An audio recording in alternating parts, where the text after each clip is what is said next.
Hello guys, you are watching Cognito Technito. Welcome to our new series जहां पे हमारा motive है society में चेंजेस लाना। तो उसके लिए आज हमारे साथ है miss Chaitanya ma'am from the organisation of ISKCON and miss Kriti Agarwal who would be representing Cognito Technito channel. So let's get started. नमस्कार, मेरा नाम कृति अग्रवाल है। मैं कॉग्निटो टेक्निटो यूट्यूब चैनल को रिप्रेजेंट कर रही हूँ। मेरे साथ हैं आज चैतन्य मैम, जो कि एस्कॉन की संस्थापक है। मैं रिक्वेस्ट करूँगी मैम से कि वो अपने बारे में, एस्कॉन की संस्था के बारे में हमारे व्यूअर्स को कुछ जानकारी प्रोवाइड करें। धन्यवाद। मेरा नाम चैतन्य नीला देवदासी है और मैं इस्कॉन से करीब 20 साल से एसोसिएटेड हूँ। ISKCON stands for international society for Krishna consciousness. ये 1965 में हमारे जो फाउंडर आचार्य हैं श्रील प्रभुपाद जी, वो अमेरिका गए और वहाँ पर उन्होंने स्टार्ट किया। 1966 में स्टार्ट कर दिया। इस्कॉन की शुरुआत हुई थी अमेरिका में फर्स्ट टाइम, और उसके बाद पूरे आप जाएंगे तो अब पूरे वर्ल्ड में इस्कॉन जो है सब जगह फैला हुआ है।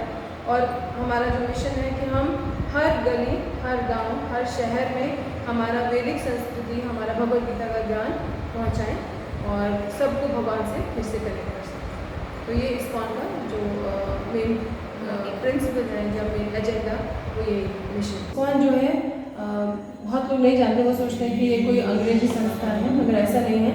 इस्कॉन जो है उसका फुल फॉर्म है international society for Krishna consciousness, और उसकी जो नींव है, जो उसकी जड़ है, वो हमारी संस्कृति में है। भगवद गीता और भागवतम के ऊपर बेस्ड है हमारा पूरा जो बोलेंगे आप कल्चर है, जो भी हमारा नॉलेज है, वो सब इस पर बेस्ड है। तो ये कोई नई चीज़ नहीं है, मगर आप बोल सकते हैं कि उसको एक नए तरीके से प्रेजेंट करा गया है, so that it is acceptable for everyone, ताकि लोग उसको समझ सकें ईजीली।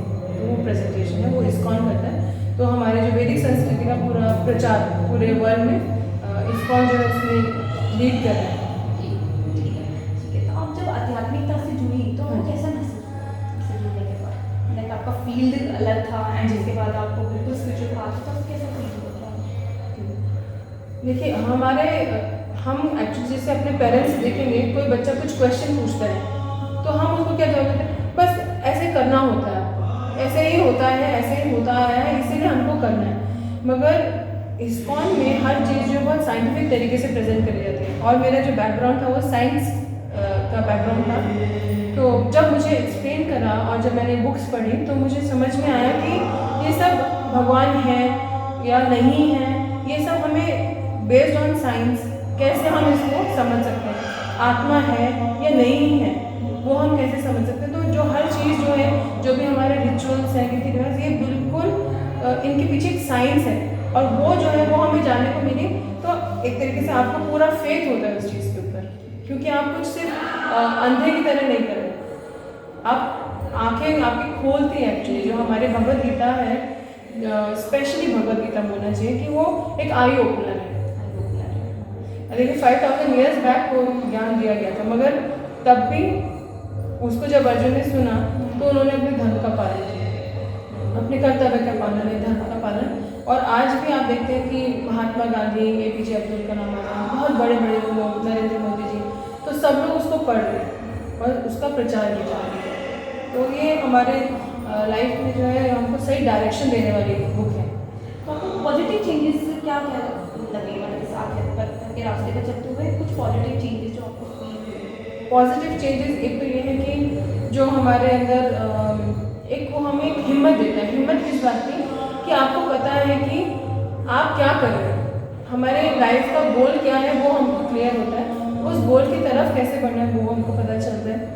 फिर कई बार हम स्ट्रेस में आते हैं या हमें समझ में नहीं आता कि हमारे साथ क्यों कोई चीज़ हो रही है, तो आपके पास वो आंसर होते हैं। क्योंकि भगवद गीता ऐसा नहीं है कि भगवान ने सिर्फ अर्जुन को बोली, अर्जुन को बोली मगर किसके लिए बोली, हम सबके लिए बोली। तो अगर हम उसको सही तरीके से अप्रोच करेंगे तो हमारे क्वेश्चन के आंसर हमको आज भी भगवान देंगे भगवद गीता के थ्रू। तो मतलब जो लाइफ में कुछ भी प्रॉब्लम्स आते हैं तो आप कभी भी डिप्रेशन में या स्ट्रेस में नहीं जाएंगे अगर आप ज्ञान ले रहे हैं भगवद गीता से। तो यही चीज़, क्योंकि आप जानते हैं कि सबकी लाइफ में उतार चढ़ाव आता है, मगर भगवद गीता हमको स्ट्रेस मैनेजमेंट और सब कुछ सिखा देती है। अच्छा, लाइक जैसे बहुत सारे पवित्र ग्रंथ हैं हमारे, अगर हम सोसाइटी का देखें, कुरान है, भगवद गीता है, बाइबल है, ठीक है, तो भगवद गीता का क्या एसेंस होगा आज मॉडर्न भगवत गीता का एक जो मेजर चीज़ है वो है कि हम अपनी आइडेंटिटी को जानें, हमारी रियल आइडेंटिटी। फॉर एग्जाम्पल जैसे कोई बच्चा है और वो अनाथ है ना, हम मूवीज़ में भी देखते हैं, तो उसको सबसे पहला क्वेश्चन क्या होता है कि मेरे माँ बाप कौन है, मैं कहाँ से आया, कहाँ पे जन्म लिया, क्यों मुझे यहाँ पर भेज दिया गया ऑर्फनेज में। भगवत गीता भी हमारे इन्हीं क्वेश्चंस का आंसर देती है कि हम कौन हैं, क्या हम ये शरीर हैं या हम कोई और है, आत्मा है या दोनों हैं, और आत्मा है तो आई कहाँ से, आगे हमारी लाइफ में नेक्स्ट क्या होने वाला होगा जब उसके बाद। हाँ, ये बॉडी तो सबको पता, हम देखते हैं कि डेथ हो रही है, डेथ के बाद मगर हम नहीं जानते कि नेक्स्ट डेस्टिनेशन क्या है, नेक्स्ट क्या होने वाला है। तो ये सारे आंसर्स भी हमको उससे क्लियर नहीं मिलते हैं। एक लास्ट सवाल हो रहा है मेरा कि आज के युग में एक बैलेंस लाइफ जीने के लिए किन किन एलिमेंट्स की रिक्वायरमेंट? सबसे इम्पोर्टेंट एलिमेंट जो है बैलेंस लाइफ जीने के लिए वो है कंट्रोल ऑफ माइंड। अगर हमारा मन हमारे बस में है, भगवत गीता में भगवान कहते हैं कि मन ही हमारा शत्रु है और मन ही हमारा सबसे बड़ा मित्र है। मगर कौन सा माइंड मित्र है? जो आपके कंट्रोल में है। आप अगर माइंड में कंट्रोल में है तो वो आपका शत्रु है, और अगर माइंड आपके कंट्रोल में है तो आपका मित्र है। तो बहुत ज़रूरी है माइंड कंट्रोल की टेक्निक सीखना, और वो टेक्निक भगवान बताते हैं भगवत गीता में, क्योंकि अर्जुन कहते हैं चंचलम ही मना कृष्णा प्रमाति बलवद दृढ़। जो मेरा मन है ना ये बहुत ही चंचल है, तो इसको मैं कैसे कंट्रोल करूँ, तो भगवान वो टेक्निक भी इसमें बता रहे हैं। एक्चुअली क्या है कि हमें ये जानना होगा कि हर चीज़, कोई ऐसी चीज़ नहीं है जो भगवत गीता में नहीं है। सब चीज़ भगवान खुद कहते हैं भगवत गीता में कि इस ज्ञान के बाहर जानने योग्य कुछ भी नहीं है, क्योंकि मैं आपको सारा ज्ञान दे रहा हूँ। तो अगर हमें स्ट्रेस के बारे में बोले या हमें लाइफ के गोल के बारे में बोले, कोई भी क्वेश्चन आपका है तो आपको मिले। तो आई थिंक सबके लिए भगवत गीता बहुत इम्पोर्टेंट है, स्पेशली यूथ के लिए, क्योंकि यूथ जो है वो हमारे फ्रेश स्टार्स है, फ्यूचर है। तो अगर वो उनको अपना क्लियर रूल्स हमारे मजबूत होंगे तो बिल्कुल एक फ्रेश क्लास लास्टली लाइक ये हमारे कुछ इंट्रोडक्शन क्वेश्चंस थे स्टूडेंट्स के बिहाफ में पूछना चाहूँगी मैम कि लाइक सबकॉन्शियस माइंड के बारे में क्या है, जो हमारा सबका पावर क्या है, what is the power of subconscious? Subconscious mind का पावर बहुत स्ट्रांग है, क्योंकि वो हमको गाइड करता है। सबकॉन्शियस माइंड दो चीज़ों को कह सकते हैं, एक तो हम कह सकते हैं मन, और दूसरा हमारे अंदर भगवान जो है परमात्मा के रूप में, वो भी हमको गाइड करते हैं। आप देखिए कभी हम कुछ भी गलत करने जा रहे होंगे तो हमको हमारे मन में एक बार आएगा कि क्या मुझे करना चाहिए या मैं ये गलत कर रहा हूँ। तो ये हमको कौन गाइड करते हैं? ये भगवान हमको गाइड करते हैं परमात्मा के रूप में। मगर यूजुअली हमारा मन इतना स्ट्रांग हो जाता है कि वो भगवान की बात नहीं सुनते। कई बार कैसे होता है, पेरेंट्स जो होते हैं, पेरेंट्स बोलते हैं बेटा आप गलत कर रहे हो, आपको चोट लग जाएगी, मगर क्योंकि बच्चा जो है वो उस समय वही करना चाहता है, तो हम भी वही बिगड़े बच्चे की तरह है। हमारा जो माइंड है वही बिगड़ा बच्चा है जो भगवान की बात को नहीं सुनता है।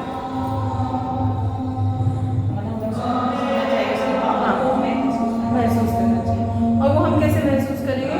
उसको महसूस करने का तरीका है कि हम भगवान से क्लोज हों।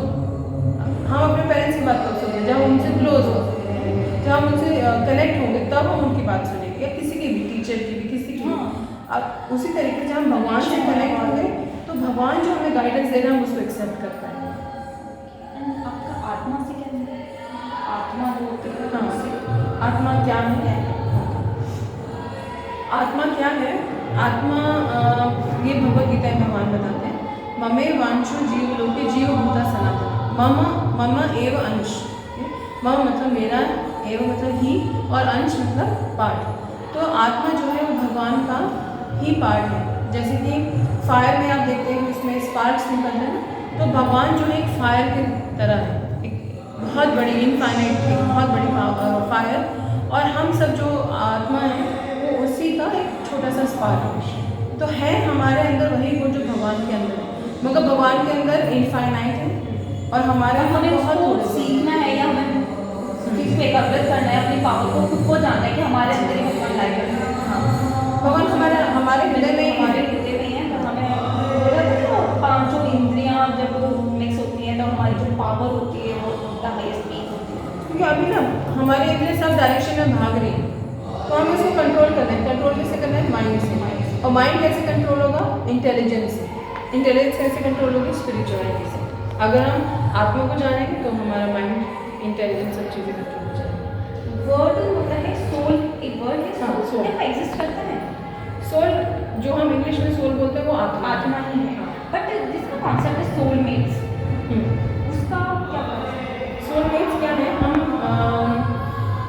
जैसे आज हम दोनों मिले, तो ये कोई हम पहली बार नहीं मिले, कुछ ना कुछ हमारा कनेक्शन है। एक फैमिली में एक परिवार में पेरेंट्स हैं, बच्चे हैं, तो ऐसा नहीं है बाय चांस बच्चे उस फैमिली में आते हैं। वो क्या है? कुछ पास लाइफ हमारे कनेक्शंस हैं, कुछ हमें उनका देना है, उनको हमसे कुछ लेना है, तो कुछ हमारा कनेक्शन है। इसीलिए यूजुअली हम उसी सराउंडिंग में जन्म लेते हैं। तो सोलमेट्स भी वही होते हैं कि मैं भी कुछ आपकी डिज़ायर होगी कि मैं इसे प्रेम करता हूँ और उस जन्म में मिल पाया ना मिल पाया, या फिर ऐसा हो कि बहुत दोनों को एक दूसरे से प्रेम हो, तो नेक्स्ट टाइम भी एक दूसरे को याद करते हैं। भगवान कहते हैं मैं यम वापिस स्मरण भावम त्यजते अंत के लिए, जो भी हम सोचते हुए ये शरीर को छोड़ेंगे, अगला जन्म ऐसे ही मिलेगा। तो उसी हिसाब से हम जिसको याद करें उसी के आसपास हम जन्म ऐसे, या जिसके साथ हमारे कर्म का बैलेंस है। लाइफ आफ्टर डेथ के बारे में? लाइफ आफ्टर डेथ 100% ये है। इसका प्रूफ क्या है? इसका प्रूफ है बहुत सारे लोगों को पास्ट लाइफ एक्सपीरियंसेस होते हैं। आपने भी सुना होगा कि कुछ लोग बताते हैं कि मैं पिछले जन्म में इधर था, ऐसे ऐसे मेरी डेथ हुई। या आप देखेंगे कई आपको वीडियोस भी मिलेंगे, जैसे किस एक उनका देखा था मैंने कि उनकी डेथ हुई और उनको यहाँ पे चोट, कुछ बुलेट लगा। तो जब नेक्स्ट उनका बर्थ हुआ तो उनके यहाँ पे एक मार्क था, बर्थ मार्क था, और बाद में उस बच्चे को अपना पास्ट लाइफ भी आता। तो जब वो सब मैच करा गया तो पता चला कि ये द सेम पर्सन जिसने अभी मैच कैसे किया? वो बच्चा जो बताता है, फिर उस जगह पे जाके देखा जाए। यूजुअली अगर बहुत बड़ा बच्चा नहीं होता कि हम देखें कि वो अपनी तरफ से कुछ बना रहा है, छोटा सा बच्चा है, वो अगर ऐसी बातें करे। हमारे अपने घर में मेरे पापा की मौसी, वो अपना पास्ट लाइफ बताती थी। तो उन्होंने अपना पास्ट लाइफ बताया था और वो उस घर तक भी लेकर गए थे जहाँ पे उनका घर था दिल्ली में, तो वहाँ पे पिछले जन्म में। लाइक ऐसे कहा था ना, हमारे जो कर्म होते हैं वही निर्धारित करते हैं कि हमें नरक मिलेगा या स्वर्ग मिलेगा। तो क्या ये जोग्राफिकल कोई इसका स्ट्रक्चर तो है नहीं, कोई लोकेशन नहीं है जोग्राफिकल कि नरक है या स्वर्ग है? तो अभी आप थोड़ी देर पहले गोलोक चार्ट देख रहे थे, तो उस गोलोक चार्ट में बताया ये स्वर्ग और नरक एग्जिस्ट करते हैं। हाँ, तो आपने गायत्री मंत्र सुना होगा, उसमें भी भूम भूवर और स्वर्ग, तो उसमें बताया गया कि स्वर्ग है और नरक है। फॉर एग्जाम्पल अगर जैसे अंडमान निकोबार में आप जाके बताएं, वहाँ के जो ट्राइब्स हैं उनको बताएं कि अमेरिका ऐसी ऐसी जगह है, तो वो सुन के उनको कैसा लगेगा कि स्वर्ग है ना।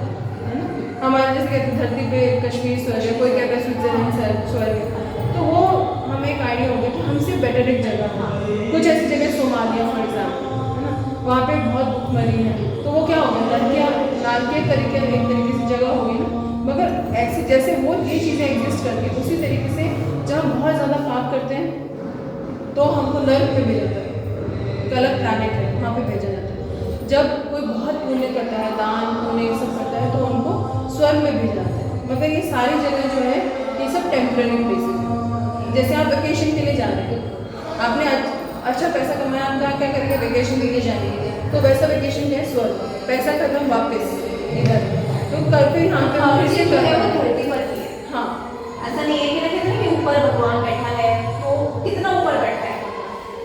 भगवान है, भगवान है, ठीक है, बट कहाँ है?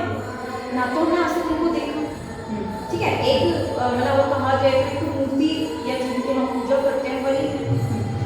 तो भगवान जिसको बोलते हैं ना ऊपर बैठा है भगवान, तो ऊपर कहाँ बैठा है? भगवान जो है स्वर्ग में नहीं होते। इसके लिए फिर हमें थोड़ा उसके बैकग्राउंड में जाना पड़ेगा कि भगवान कौन है।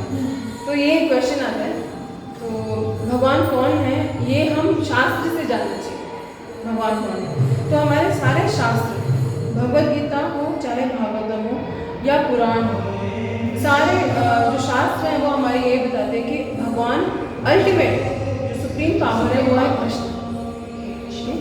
और कृष्ण वो कहाँ पे रहते हैं? उनका अपना एक धाम है गोलोक एव निवसति अखिलात्मा भूतो गोविंदम आदि पुरुषम तमहम भजामि। आपने ब्रह्मा जी के बारे में सुना होगा, जिन्होंने ये हमारा यूनिवर्स बनाया है, ब्रह्मांड बनाया। तो वो कहते हैं गोलोक एव निवसति, वो जो आदि पुरुष गोविंद है, जिनको मैं भजता हूँ, वो गोलोक में रहते हैं। तो उनका अपना एक धाम है, एक जैसे आपका एक अपना घर है, तो भगवान का एक अपना घर है, वो है गोलोक। अब मतलब आपको जैसे बोला जाता है ना, या जो हमारे पूर्वज थे या जो बड़े बूढ़े थे, वो कहते हैं ना कि भगवान ऊपर बैठा हुआ है। तो मैं मतलब उनसे पूछती हूँ कि ऊपर कहाँ बैठा हुआ है? बाथरूम है। वहाँ से तो कई बार हम लोग भी क्रॉस हुए, रोटेट में बैठते थे, हमें तो कभी दिखे नहीं। तो कितना ऊपर बैठा हुआ है? तो वो इतना ऊपर है कि पंथास्तु कोटि शतवत्सर संप्रगामी। ब्रह्मा जी, ये ब्रह्म संहिता अगर आप कभी सुनेंगे पढ़ेंगे तो बहुत सुंदर है।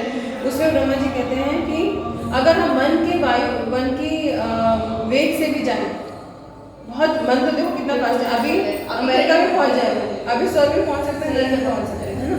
तो मन की गति से भी जाए तो भी हम भगवान के धाम में पहुंच सकते हैं। तो उसके जाने के लिए प्रोसेस अलग है। जैसे हमें किसी कंट्री में जाना है तो हमें क्या चाहिए, वहाँ का वीज़ा चाहिए, आपके पास पैसा होना चाहिए, टिकट खरीदने के लिए, है ना, ये सब चाहिए।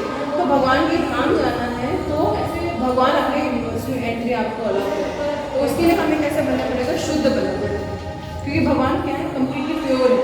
तो कोई प्योर उनके पास जाना, तो हमें अपने अंदर प्योरिटी लानी होगी, तब हम भगवान का दर्शन कर सकते हैं।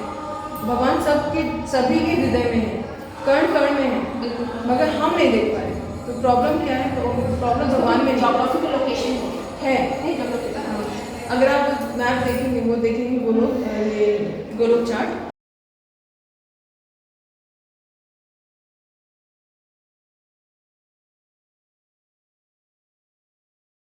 दो तरीके के लोग हैं, एक है भौतिक मटीरियल और एक है स्पिरिचुअल। तो अभी जो है हम भौतिक संसार में, जिसका मेन क्या है, जन्म मृत्यु जरा व्याधि, जन्म होगा, मृत्यु होगी, बुढ़ापे में क्या आएगा, बुढ़ापा और होगा। मगर भगवान का जो धाम है वो वैकुंठ है, मतलब जहाँ पे कोई भी दुख नहीं। तो जन्म, हमें दुख क्या होते हैं, मेन जो दुख है, जन्म हो गया, मृत्यु हो गई, बुढ़ापा, है ना। अभी आप लोग बुढ़ापा क्या प्रॉब्लम है नहीं समझेंगे, हमारे यहाँ तक आगे आगे समझेंगे, है ना। और रोग तो सब जानिए, कोरोना जो है सब क्या है, चाहे बच्चा हो चाहे बूढ़ा हो, सब जाएगा। चलिए इसको कंक्लूड करते हुए लास्ट में आपसे पूछना चाहूँगी, जो हमारी सेक्रेट टीचिंग्स हैं, उसको हम सोसाइटी में किस तरह से डेवलप कर सकते हैं, किस तरह से फैला सकते हैं सेक्रेट टीचिंग्स को? लाइक जैसे यूथ है आज का पूरी तरह से भटका हुआ है, मतलब अगर उसको एक, मैंने आपको पहले भी बताया था कि उसको एक टेक्निकल रीजंस चाहिए, अगर आप उसको पॉइंट्स बताओगे वाले, तब वो उस चीज़ में बिलीव करता है, अदरवाइज वो बिलीव करने के लिए भी रेडी नहीं होता। तो हम किस तरह से इस चीज़ को सेक्रेट जो हमारी टीचिंग्स हैं, तो उसको कैसे ला सकते हैं सोसाइटी में? क्योंकि सबसे पहले उसके लिए हमें क्या करना होगा कि हमें खुद उसको, आप किसी को कैसे कन्विंस कर सकते हैं, अगर आप खुद कन्विंस हैं तो आप कन्विंस कर सकते हैं। तो पहले हमको खुद पढ़ना होगा, उसको समझना होगा, और उसके समझने की क्या तरीका है कि हमें गुरु की शरण लेनी चाहिए, आध्यात्मिक गुरु जो आपको वो समझा सके। बुक्स मार्केट में अवेलेबल है, CBSE NCERT सारी बुक्स अवेलेबल है, मगर कितना हम पढ़ सकते हैं, एक हम टीचर के गाइडेंस में पढ़ते हैं, उसी तरीके से स्पिरिचुअलिटी जो है वो भी हमें किसी के गाइडेंस में, गाइडेंस में हमको लेनी चाहिए, ताकि हम उसको करेक्टली समझ सकें। तो पहले हम खुद पढ़ें और कन्विंस हों, और उसके बाद हम दूसरों को कन्विंस करें। और बहुत सारे, क्योंकि तरीके बहुत सारे हैं, मगर अल्टीमेटली क्रक्स यही है कि जितनी हमारे अंदर प्योरिटी उतना ही